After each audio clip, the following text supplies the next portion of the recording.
Well, this is my humbly blessing with Thank you. God bless you too. As-salama. Shukran. Awesome. Thank you so much. The single largest population in the United Arab Emirates are Indians, who stand at approximately 3 million people, 25% who practice the Hindu faith. Today, we take a look at their lives in the United Arab Emirates. Let's go.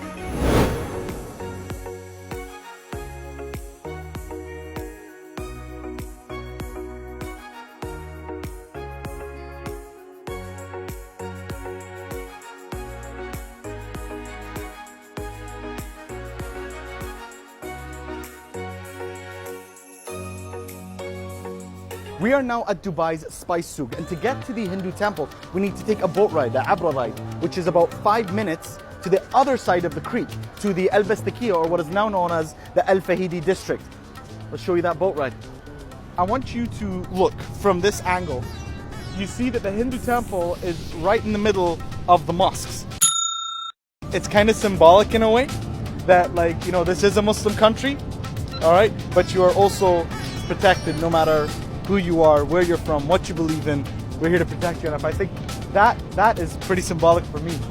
What's really cool is on the way to the temple, you walk through all these beautiful shops that sell items that members of the Hindu community can come and buy, all types of clothes, all types of treats, all types of flowers. And when these stores really come to life is during the festivals, during the religious celebrations, such as this week, which is Navratri, and we're seeing a lot of action.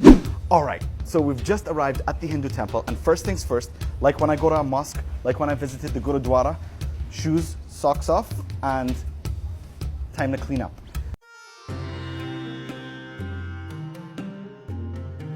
I want to say something, and it's important that I say it now before you continue with any more of this video. This temple was started in 1958. The United Arab Emirates was formed as a country in 1971. So that's 13 years before the UAE was founded, this temple existed. So that speaks to the incredible ties between India and the UAE historically, before we were even a country, and more towards the religious tolerance and acceptance way before we had a year of tolerance this year.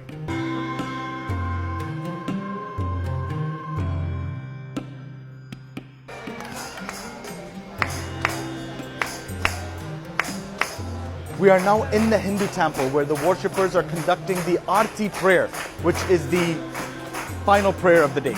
The very height of everything. This is the prayer they do. Then they give their offerings and then they go home. So we get to see this at the very end. Now we're in front of a process called Abhishek or Abhishekam, and it is an offering that Hindus give to the god, which is a mix of milk and water, and they all conduct it in this process to give their offerings.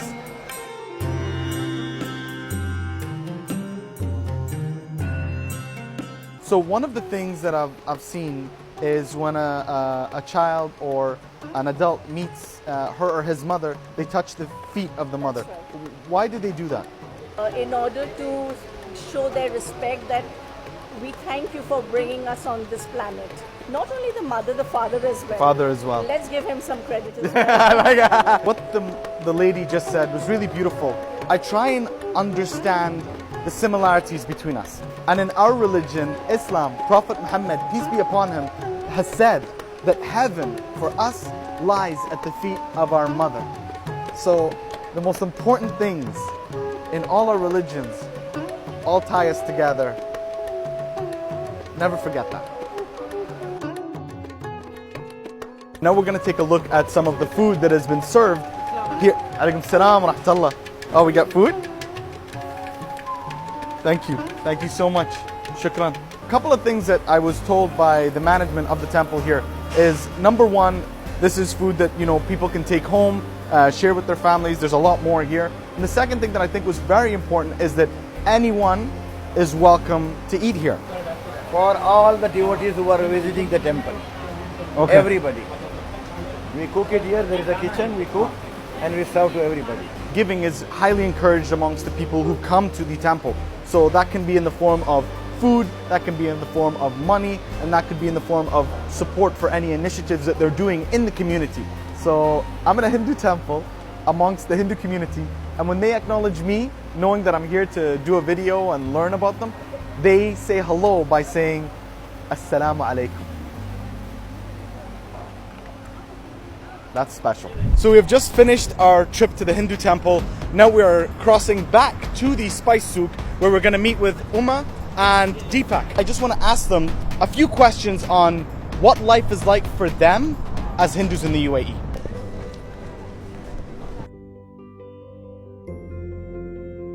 If you could sum up in one sentence what life is like for you both individually as Hindus in the UAE, what would your line be of your experience here? I would say that it is awesome because for me, I'm not missing much. Whatever I'm doing in my country, I'm able to practice that here. And when we move around, especially in the areas of Bur Dubai, Mankul, Karama, I don't feel that I'm out of India. Wow. The setup, the lightings, the felicitations, everything is so amazing that you don't really miss being out of India, especially when it comes to festive seasons. So I'm starving and Govind said that you're going to take us somewhere to eat. Yes, so there is a special restaurant when it comes to Indian cuisine and Okay. North Indian cuisine. It's a veg restaurant and it's Vegetarian, called vegetarian restaurant and it's called Rajdhani. So once you reach there, you will see that. Let's not talk about it. I like it. Oh, let's keep them surprised.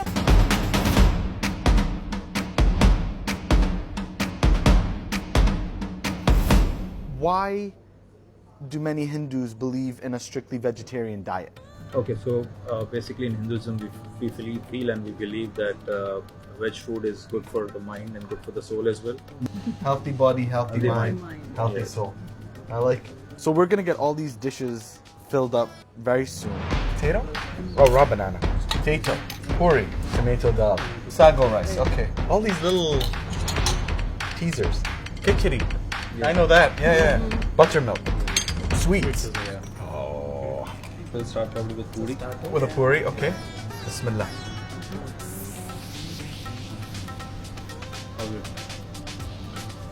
It's got a kick to it, huh? There's some action happening there. Very subtle though. Yeah, it's subtle.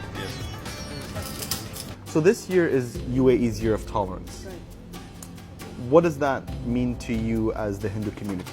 So I feel that we are truly blessed that way, wherein we are able to practice what we are used to and we are accepted as well. So it's about freedom and acceptance. Beautiful.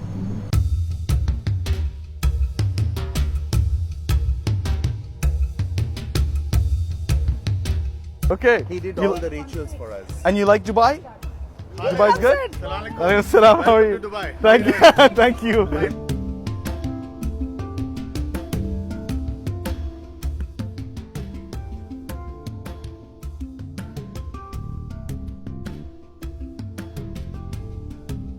We are in the middle of the Navratri now, Okay. wherein it's a festival celebrated by all Indians. It is where the evil is suppressed and the goodness triumphs. So I have one more request from you. What message would you give to Hindus around the world? So the one message is going to be spread happiness as we always do in the festivals. Festival should not be an exception. Spread happiness throughout and stay happy and have fun. I firmly believe that accept people and then they accept you. So continue what we are doing in the right way and may peace everywhere. High five. Thank you so much. Today we got a look into the lives of the Hindu community in the UAE. But to me, it just wasn't a look into a different religion, but it was a history lesson for all of us of two communities that have been together since before the start of this country. In April of this year, the first stone was laid for the building of the UAE's largest temple on land donated by the UAE royal family. It is a place that has been quoted by priests as the largest place for people of all faiths and religions to come and experience the Hindu faith. And to me, everything that we've seen today, all the beautiful people, all the experiences, all the places we've seen, the temple being built in 2022 shows that the Indian and Hindu community are not just an important part of our past, but they're an important part of our future too. Much love and God bless you.